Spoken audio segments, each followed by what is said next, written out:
よろしくお願いします。イテヨだと申します。今日本に住んでいて英語の先生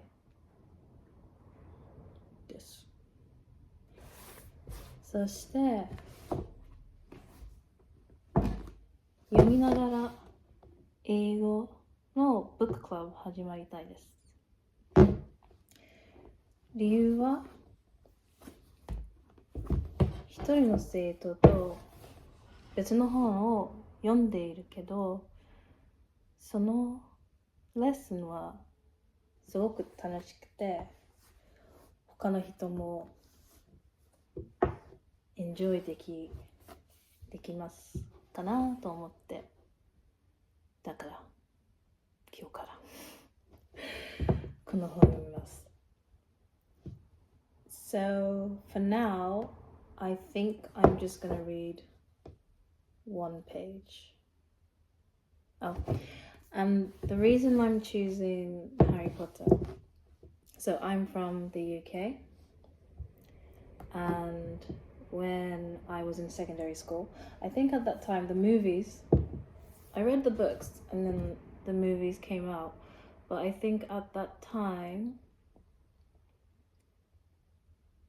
when I was in secondary school, the movies kept coming out, and every year before the Christmas holiday, on the last day of school, I think we used to watch the Harry Potter movies in school, but I'm not sure about my memory. So Christmas and Harry Potter are kind of synonymous, and almost every year I watch all the Harry Potter movies. So that's the reason this is the first book we are reading together. So I will put the ISBN in the description of the video. So for now, maybe just start with page 1. Chapter 1, The Boy Who Lived. Mr. and Mrs. Dursley of number 4 Privet Drive were proud to say that they were perfectly normal, thank you very much. They were the last people you'd expect to be involved in anything strange or mysterious, because they just didn't hold with such nonsense. Mr. Dursley was the director of a firm called Grunnings, which made drills. He was a big, beefy man with hardly any neck, although he did have a very large moustache.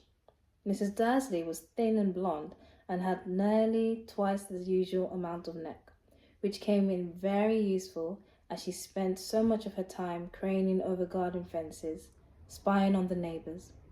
The Dursleys had a small son called Dudley, and in their opinion there was no finer boy anywhere.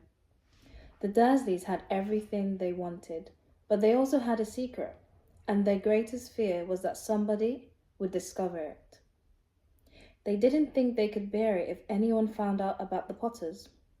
Mrs. Potter was Mrs. Dursley's sister, but they hadn't met for several years. In fact, Mrs. Dursley pretended she didn't have a sister, because her sister and her good-for-nothing husband were as un-Dursley-ish as it was possible to be. Because her sister and her good-for-nothing husband were as un-Dursley-ish as it was possible to be. The Dursleys shuddered to think what the neighbours would say if the Potters arrived in the street. The Dursleys knew that the Potters had a small son too, but they had never even seen him. This boy was another reason for keeping the Potters away. They didn't want Dudley mixing with the child like that. Hey, that was so hard. So, if you have any questions, please write them in the comments and I will answer them in the next video. Thank you for listening. Goodbye.